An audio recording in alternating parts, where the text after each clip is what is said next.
আপন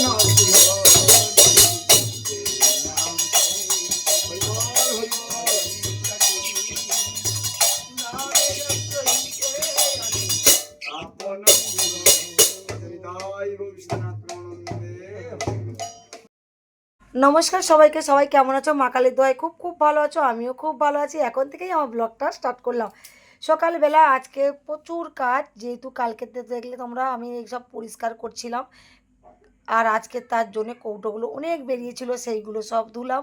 ধুয়ে মনিদি ধুয়েছিল, আমিও তার সঙ্গে একটু হেল্প করে দিয়েছিলাম। তারপরে মোছামুছি করে এই যে কৌটোগুলো একদম গুছিয়ে দিয়ে দিচ্ছি, যেহেতু যখন আবার সব মাসকাবাড়ি বাজার আসবে তখন সব আবার কৌটোগুলোতে রাখা হবে। এই কারণে বক্স কাটের উপরে সব গুছিয়ে দিচ্ছি। এই যে একে একে গুছিয়ে দিলাম। আর আমাদের দোয়েল বুড়ির টিফিন তো একদম ম্যাগি আর ডিম সামনে সাজিয়ে রেখেছি।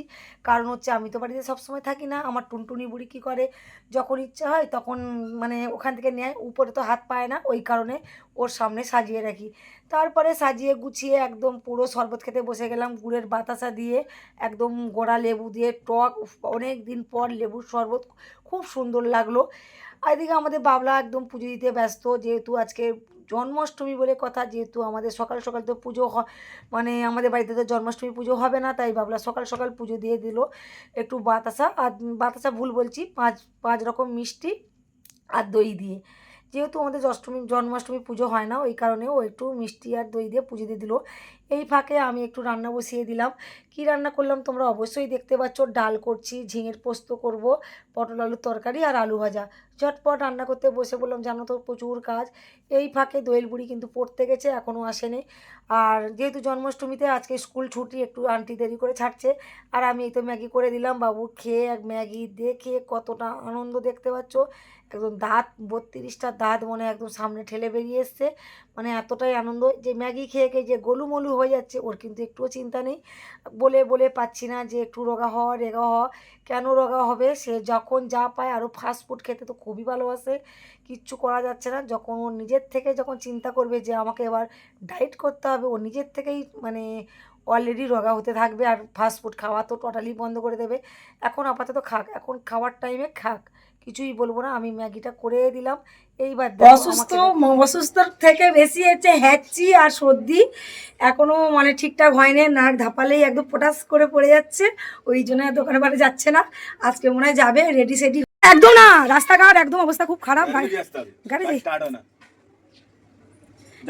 ওই তো গেঞ্জিটা পরে যাও না, হালকা পাতলা পরো, শরীরটা খারাপ। এটা হালকাই আছে। এই যে দোকানে বেরিয়ে যাচ্ছে, বাবা আমি উল্টো পড়ে যাচ্ছি এনাকে দেখাতে গিয়ে। শরীরটা কেমন আছে তোমার? শরীরটা ভালো আছে আজকে, ওই জন্য দোকানে যাচ্ছি। সে কালু দেখো, লালু দেখো, ওইটা শুইতে শুয়ে আছে। পাঁচ তুমি কি খেয়েছো? ছাতু খেয়েছি, ছাতু, গোলা ছাতু। কি ছাতু? হ্যাঁ, ফাস্ট হতে হবে তোমাকে, ভালো ভালো হতে হবে, ওরে ভালো করে লাগাতে তুই করতে হবে। কি লাগাতে হবে? এই সবাইকে লাগাতে হবে, বলতে হবে। তুমি করো দেখি একদিন, তুমি আমার মতন তুমি প্রত্যেক জনের সঙ্গে গল্প করো। আমি নাকি কিছু পারি না, কথা বলতে পারি না, কিছু পারি না, উনি সব পারে। কই একদিনকার একটু এই যে বলো না, কৃষ্ণ নিয়ে আমাদের ঘরে দিন রাত ঝগড়া ঝগড়া করতে করতে আমি ফেল হয়ে গেছি রীতি মতন। আর ঝগড়া করি না। আর আজকে জন্মাষ্টমী ডাল ভাত খাওয়াবো, দাঁড়াও। ওই আর মিষ্টি দিয়ে পুজো দিয়েছে, 5 রকম মিষ্টি দিয়ে। আর অ্যাকচুয়ালি আমি, আমার শাশুড়ি যখন বেঁচে ছিল তখন জন্মাষ্টমী পুজো হতো, কালী মন্দিরে গিয়ে করতো। আর যেহেতু এখন আর হয় না, এমনি নিরামিষ খাই আর একটু ফল মিষ্টি দিয়ে পুজো দিয়ে দিই। আর এই যে দোকানে যাবে কি আগে কৃষ্ণ দেখুক, তারপর তো দোকানে যাবে। আগে কৃষ্ণ দেখতে হয়। দোকানে বেরিয়ে যাচ্ছে। আর এই দেখো উনি একটা স্ট্যান্ড কিনেছে, যেহেতু আমার একটা আছে, উনিও একটা কিনেছে। আর পকেটে করে নিয়ে ঘুরবে আর একটু লোককে দেখা জানাবে যে আমি ইউটিউবার, বুঝতে পেরেছো? এই যে আমাকে টাটা করে চলে যাচ্ছে, আজ কতদিন পর মনে হয় বাজারে যাচ্ছে।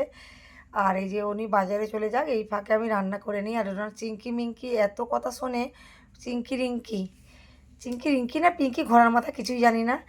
মানে এতটাই কথা শোনে, ওনার কথা খুব শোনে। আর উনি যদি ডাকে যেখান থেকে হোক, মুন্ডুটাকে ঠিক বার করে রাখে। আর আমাদের টুনটুনি বুড়ি ম্যাগি ট্যাগি খেয়ে এই যে অনেক দিন পর, যেহেতু আজকে জন্মাষ্টমীতে স্কুল ছুটি, আমি বললাম নাচের আবার সেপ্টেম্বরে ওর নাচের পরীক্ষা আছে, তাই বললাম তুই একটু নাচটা প্র্যাকটিস করে নে। কেন বলতো, ও না ভালো পারে বলে। আর যদি না প্র্যাকটিস করে, ওকে আন্টি ভীষণ বকে, প্রত্যেক সপ্তাহে মনে হয় বোকান খায়। ও না বোকান খেলে কে খাবে বলো? আর দেখো চুলটা দেখো পুরো একদম যেন রাক্ষসীর মতন হাউড়ি পাগলি হয়ে নাচতেছে। কখন দিয়ে বলছি চুলটা বাঁধলোই না, ঘুঙুরটা পর তাও পড়লো না। এই দেখো নেচে যাচ্ছে কিন্তু নাচটা সুন্দর করছে। এ দেখো কালকে আমি মাটির একটা জিনিস বানিয়েছি থেকে এটা হাড়ি মাটির, আর এটা হচ্ছে এটা ঢাকনা। এই এটা হাড়ি এখনো শুকাতে দিইনি, আর শুকাতে দেবো এখন। এই যেটা ঢাকনা, এখনো আমি উনুন বানাবো, অনেক কিছু বানাবো।